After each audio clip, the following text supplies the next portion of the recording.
بحور عین، وہ اس قدر پختگی سے ہمارے ذہنوں کے اندر اس حور کا تصور آیا ہوا ہے کہ بھائی یہ لفظ سامنے آیا اور وہاں کی وہ عورتیں جنت کی وہ آئیں. رکھ دیجیے.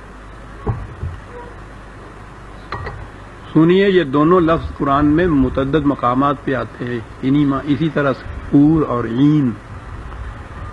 یہ لفظ حورن جو ہے اس کا مادہ ہے ہے واو رے. اس مادے کے بنیادی معنی آپ کو اب پتہ ہے نا کہ عربوں کے ہاں الفاظ کے معانی مرتب کیسے کیے جاتے تھے. مادہ ہوتا تھا ایک، اور اس کے اندر وہ جتنی اس کی خصوصیات ہوتی ہیں وہ ساری اس مادے کے اندر لاتے تھے. وہاں سے پھر مختلف ابواب کے مختلف شکلوں کے الفاظ پھر وہ قاعدے کی روح سے وہ اس سے تراشتے تھے، بناتے تھے. ان میں وہ بنیادی خصوصیت بہرحال ہونی چاہیے جو مادے کی خصوصیت ہے.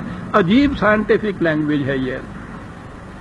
تو بنیادی خصوصیت ہے واو رے جو مادہ ہے اس کے بنیادی خصوصیت ہے سفید ہونا، صاف ہونا، شفاف ہونا، بے داغ ہونا، اور اس کے ساتھ منتخب ہونا. جس چیز کا لب لباب نکالا جائے اور وہ صاف شفاف سفید یہ ہو، منتخب بھی ہو. وہ میدے کے لیے وہ یہ لفظ بولا کرتے تھے. کیا بات ہے ان لوگوں کی. یہ ساری خصوصیات اس کے اندر محسوس شکل میں سامنے آ جاتی. لطافت بھی ہے، نفاست بھی ہے، سفیدی بھی ایسی عمدہ ہے جو ان کے یہاں دیکھی نہ جائے. پھر وہ گیہوں کا لب لباب بھی ہے، منتخب بھی ہے. یہ حواری آپ کو پتہ قرآن میں حضرت عیسیٰ علیہ السلام کے جو 7 رفقا تھے ان کے لیے یہ لفظ آیا ہوا ہے. یہیں سے وہ لفظ ہے پاکیزہ سیرت، صاف شفاف سیرت کے انسان، بے داغ، منتخب بھی ساتھ اس کے. یہ آگے بنیادی معنی کے لوز سے. اب لیجئے یہیں سے لفظ ہے حورن. یہ لفظ واحد نہیں جمع ہے. اب دیکھیے یہاں آگے فرق. جمع ہے یہ کون سے الفاظ ہیں جن کی یہ جمع ہے؟ اس کا واحد احورو بھی ہے جو مذکر کے لیے استعمال ہوتا ہے، مرد کے لیے استعمال ہوتا ہے. اور اس کا واحد حوراؤ بھی ہے جو مؤنث کے لیے استعمال ہوتا ہے. تو حورن کے معنی ہوئے پاکیزہ سیرت، پاک فطرت، شفاف کردار کے منتخب افراد، عورتیں مرد دونوں.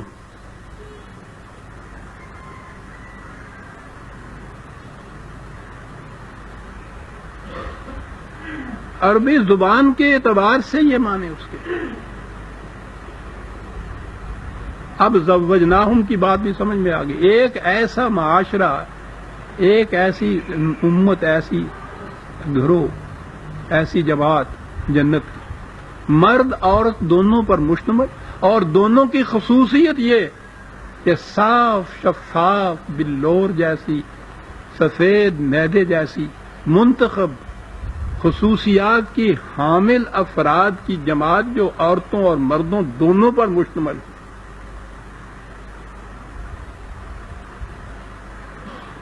یہ منتخب کے لیے آگے یہ بڑھے تو انہوں نے کہا کہ وہ انتخاب عقل و شعور، فہم و بصیرت کی روح سے ہونا چاہیے. چنانچہ لین نے جو لیکسیکون لکھی ہے، بڑی مستند لیکسیکون ہے انگریزی سے، اس نے اس کے حورن کے معنی لکھے ہیں پیور اینڈ کلین انٹلیکٹ.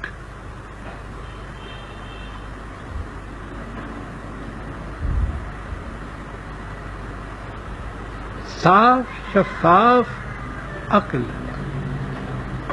پاکیزہ عقل. یہ یاد رکھیے، یہ عقل بجائے خیش نہ تو عیار ہوتی ہے نہ یہ نیکوکار ہوتی ہے. یہ تو ایک صلاحیت ہے، ایک اس کو اگر آپ تعمیری کاموں میں، صحیح کاموں میں، جسے نیک کام آپ کہتے ہیں، اس میں استعمال کریں گے تو یہ عقل خود جو ہے یہ نیک اور پاکیزہ بن جائے گی۔ اس کو اگر آپ غلط کاموں میں استعمال کریں گے تو یہ عقل جو ہے یہ عیار ہو جائے گی۔ جب یہ کچھ کرے تو اقبال بھی وہ کہتا ہے کہ عقل عیار ہے، 100 بھیس بنا لیتی ہے۔ لیکن یہ بات نہیں کہ عقل کے پیچھے لٹھ لے کے آپ پھرتے رہیں کہ صاحب عقل ہی نہیں ہونی چاہیے۔ وہ عقل تو وہ ہے جیسے تلوار آپ کے ہاتھ میں ہو، مظلوم کی حفاظت کے لیے بھی استعمال ہو سکتی ہے، مظلوم کے سینے میں گھونپنے کے لیے بھی استعمال ہو سکتی ہے۔ تلوار تو خود نہ اچھی ہے نہ بری ہے، اس کا استعمال اس کو اچھا اور برا بناتا ہے۔ دولت ہے، صحت ہے، توانائی ہے، اسی طرح سے آپ کی عقل ہے، استعمال آپ کس طرح سے کرتے ہیں۔ ایک طرف یہ بھی وہ کہتا ہے عقل عیار ہے، اور دوسری طرف وہ دعا یہ کرتا ہے کہ یا عطا فرما خرد با فطرت روح الامی، خرد با فطرت روح الامی، اس کو حور کہتے ہیں عزیزان مان۔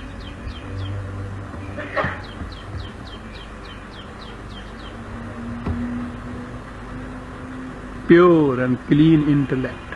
اندازہ لگائیے ایک مستشرق غیر مسلم، وہ انگریز، عربی کا لغت لکھتا ہے اور وہ یہ معنی لکھتا ہے اس کے صحیح عربوں کے تصور کے مطابق، پیور اینڈ کلین انٹلیکٹ۔ بہت بڑی صلاحیت ہے انسانیت کی جس کو عقل و بصیرت کہتے ہیں، جو اللہ تعالیٰ نے عطا فرمائی ہے، بڑی چیز ہے یہ۔ اب اس کا استعمال ہے جو اس کو غلط اور صحیح بنا دیتا ہے۔ یہ تو ہوا جی حور۔